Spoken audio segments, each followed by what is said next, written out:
Good morning students. Last class में हम fibre to fabric के अंतर्गत सिंथेटिक फाइबर्स के बारे में पढ़ चुके थे। हम उनके एडवांटेज डिसएडवांटेज पढ़ चुके थे। देन हम natural fibre cotton and jute के बारे में स्टडी करेंगे कि वो कैसे मिलते हैं, कहाँ ग्रो होते हैं, इनका क्लाइमेट वगैरह इसकी स्टडी करेंगे। तो फर्स्ट हम कॉटन की बात करते हैं। आप लोग सभी जानते हैं कॉटन क्लोथ्स वियरिंग में सॉफ्ट होते हैं और ड्यूरेबल होते हैं। ये गुड एब्जॉर्बेंट होते हैं वाटर के, ये बस पानी को जल्दी से एब्जॉर्ब कर लेते हैं।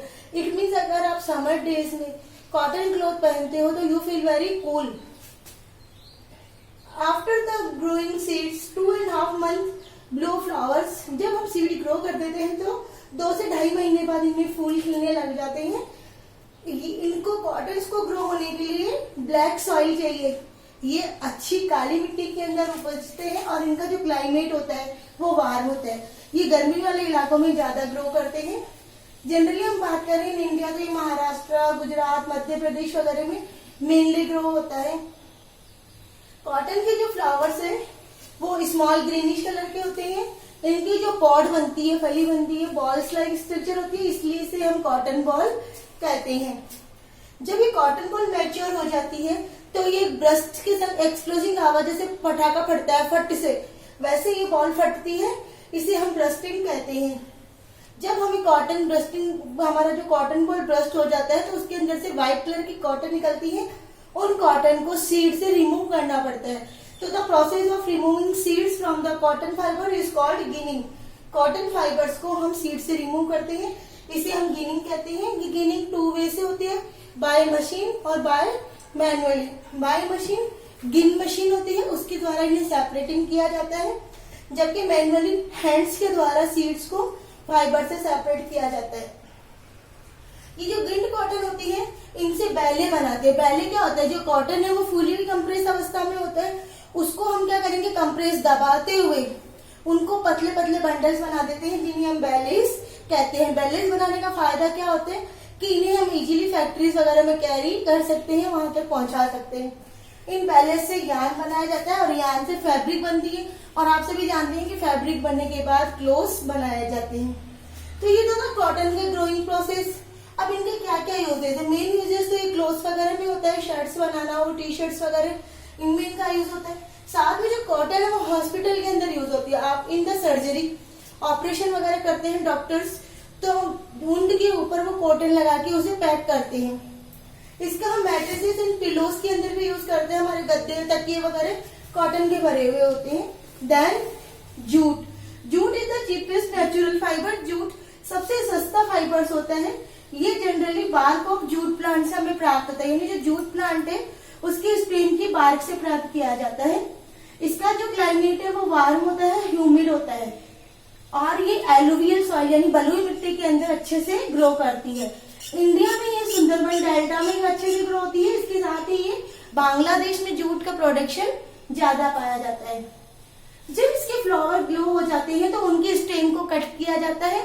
स्टेम को कट करने के बाद उनके रूट को रिमूव कर देते हैं और इन स्टेम्स को हम एक बंडल्स में टाई करते हैं, बांध के उन्हें हम इमर्ज कर देते हैं, यानी बड़े बड़े जो वाटर पॉन्ड्स होते हैं उनमें इनको डाल देते हैं और कुछ समय तक उन्हें ऐसे ही पड़े रहने देते हैं। तो स्टेम जो पानी में पड़े रहेंगे तो वो सड़ जाएंगे, सड़ने लग जाएंगे, रोट हो जाएंगे। इस प्रोसेस को हम रेटिंग कहते हैं। Rating is the process of the rotten of stems. अब जो रोटन स्टेम्स है उनको हम बाहर निकालते हैं और उनके फाइबर्स को हम बाई हैंड्स रिमूव करते हैं और इनको रिमूव करने के बाद इनसे यार्न्स बनाए जाते हैं और यार्न से फैब्रिक बनता है। और इनके यूजेस क्या होते हैं, ये स्ट्रॉन्ग होते हैं इसलिए इनका पैकिंग मटेरियल्स बनाते हैं, जैसे जनरली हमारे जो फीट वगैरह रखने का बैग, गिनी बैग जो होते हैं।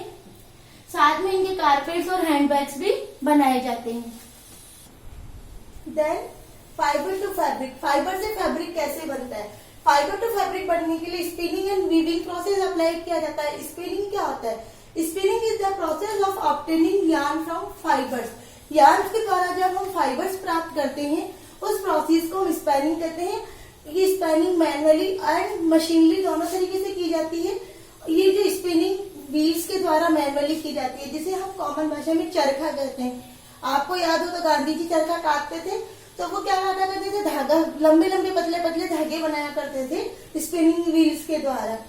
और अगर हम मशीन का यूज करते हैं तो मशीन से क्या होता है, जो हमारा यार्न आता है वो यूनिफॉर्म थिकनेस का आता है, इट मीन्स उनकी जो मोटाई है वो इक्वल आती है। जबकि हम मैनुअली करते हैं तो जो हमारा यार्न आता है वो अनइक्वल आता है। तो ये जो है मशीनरी वाला पैटर्न ज्यादा इसमें सक्सेसफुल होता है। वीविंग, वीविंग मीन्स होता है बुनाई। Two sets of yarn are arrange together. जब टू सेट्स हम ले, सपोज हमने 2 स्ट्रिप ली, उनको अगर हम जिग-जैग क्रॉसवाइज अरेंज करते जाएं तो इस तरह का जो प्रोसेस है वो हमारा वीविंग प्रोसेस कहलाता है। इसके अंतर्गत हम लूम बनाते हैं। Loom means A structure of, it's like इस तरह की स्ट्रक्चर बन जाते हैं, इनमें हम धागे अटकाते हुए नहीं नॉक करते जाते हैं, तो ये हमारा स्ट्रक्चर कहलाता है लूम। अगर हम ये लूम हैंड से बनाते हैं, हाथों के द्वारा अगर ये बनाया जाता है तो इसे हम हैंडलूम्स कहते हैं। और अगर हम इलेक्ट्रिसिटी द्वारा या बिजली के द्वारा मशीन का यूज करते हुए लूम्स बनाते हैं तो इन्हें हम पावर लूम्स कहते हैं। Knitting is also process of weaving. Weaving का ही प्रोसेस नीटिंग है। इसके अंदर लेकिन हम सिंगल यार्न का यूज करते हैं फैब्रिक बनाने के लिए। जनरली आप लोगों ने देखा होगा कि विंटर सीजन में लेडीज नीटिंग नीडल्स लेके और वुल लेके स्वेटर नीट करती रहती है, वो सिंगल यार्न नीट करती है और उसी से फुल स्वेटर रेडी हो जाता है। तो इस तरह का प्रोसेस नीटिंग होता है। इसके अंदर नीटिंग नीडल्स का यूज होता है।